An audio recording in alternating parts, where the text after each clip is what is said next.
नमस्कार, संवेग IAS academy में आपका स्वागत है।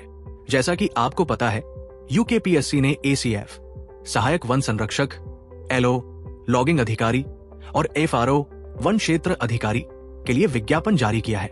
इस परीक्षा की प्रीलिम्स की डेट 18 मई 2025 निर्धारित की गई है। विज्ञापन में एसीएफ के 3 पद, एलओ के 12 पद और एफआरओ के 31 पद दिए गए हैं। एसीएफ और एलओ 5400 ग्रेड पे यानी लेवल 10 के अंतर्गत होगी। ये पहली बार है जब यूकेपीएससी एसीएफ और एफआरओ की परीक्षा को एक साथ आयोजित कर रहा है। फॉर्म भरने की लास्ट डेट 19 फरवरी है।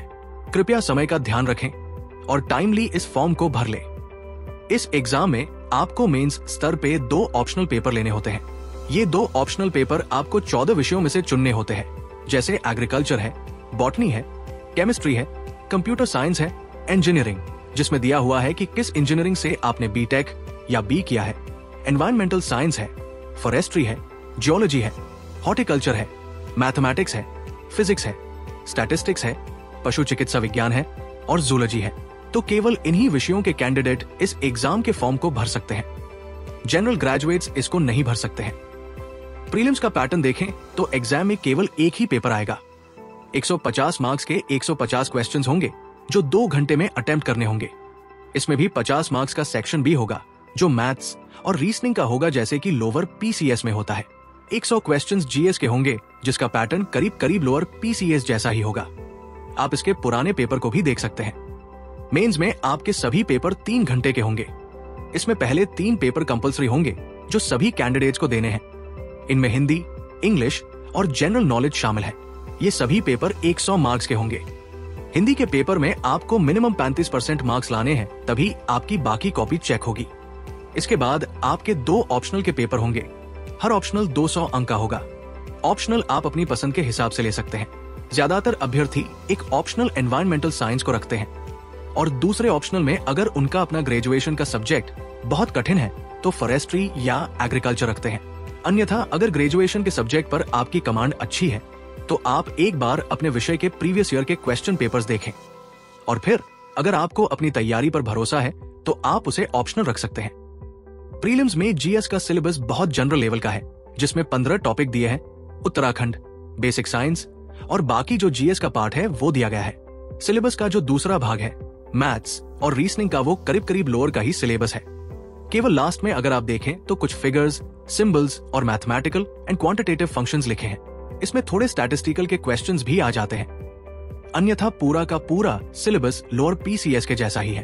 तो आप एक ही तैयारी में दोनों परीक्षा को बहुत अच्छे से टारगेट कर सकते हैं।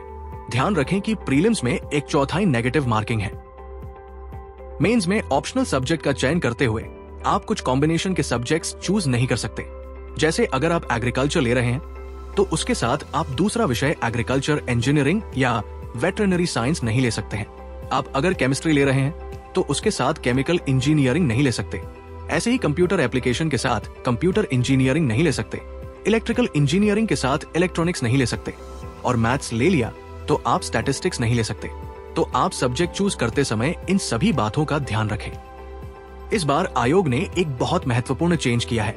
पिछले एग्जाम्स में जो स्केलिंग की पद्धति थी, जिससे कैंडिडेट्स के मार्क्स बढ़ या घट जाते थे, आयोग ने इस बार इस एग्जाम की मेंस की परीक्षा में स्केलिंग को हटा दिया है। तो जो अपने सब्जेक्ट में जितने अंक पाएगा वही उसका मूल अंक हो जाएगा। उसी के बेसिस पे परिणाम आएगा। इसी वजह से अब आपको ऑप्शनल का सब्जेक्ट चूज करते समय काफी ध्यान देना है। कृपया वही सब्जेक्ट चूज करें जिसपे आपकी कमांड हो। इसके अलावा एडवर्टाइजमेंट में आईसाइट के मान्य दिए है कि आपकी विजन में प्लस या -4 से ज्यादा नंबर नहीं होना चाहिए और आपको कलर ब्लाइंडनेस नहीं होनी चाहिए। एलओ और एफआरओ के लिए पुरुष अभ्यर्थी को 25 किलोमीटर और महिला अभ्यर्थी को 16 किलोमीटर की दूरी पैदल चलकर 4 घंटे में पूरी करना आवश्यक होगा तथा एसीएफ के लिए पुरुषों को 25 किलोमीटर और महिलाओं को 14 किलोमीटर की दूरी पैदल चलकर पूरी करना आवश्यक होगा। अन्यथा अभ्यर्थी को नियुक्ति के लिए अयोग्य माना जाएगा। फॉर्म भरने के लिए आयु सीमा 21 से 42 वर्ष रखी गई है। ऐसे कैंडिडेट्स जिनकी आयु 1 जुलाई 2025 को 21 वर्ष या उससे ज्यादा और 42 वर्ष या उससे कम है, केवल वही इस फॉर्म को भरने के लिए योग्य है। मेंस एग्जाम से रिलेटेड कुछ इंपॉर्टेंट बातें। मेंस में आंसर लिखते समय आपको पेंसिल का यूज नहीं करना है। अगर आप किसी प्रश्न को मिश्रित भाषा में लिखते हैं तो प्रति प्रश्न 5% अंक की कटौती की जाएगी।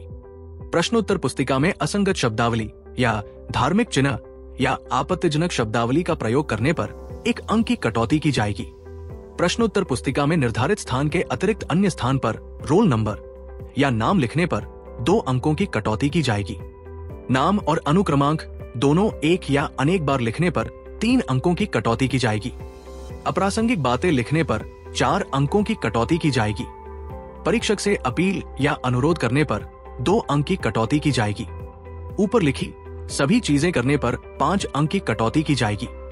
पत्र लेखन में नाम के स्थान पर XYZ एवं पते के स्थान पर ABC के अलावा काल्पनिक अथवा वास्तविक नाम एवं पता लिखने पर 2 अंक की कटौती की जाएगी।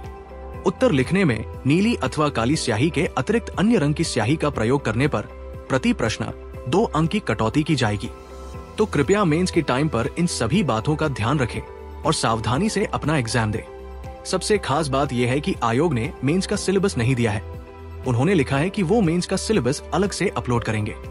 इसका मतलब यही है कि इस बार FRO और ACF के एग्जाम में मेंस का सिलेबस चेंज होने की संभावना है। तो दोस्तों, ये थी इस एडवर्टाइजमेंट की जानकारी। आप डिटेल में एडवर्टाइजमेंट को पढ़ें और तभी फॉर्म को भरें। धन्यवाद।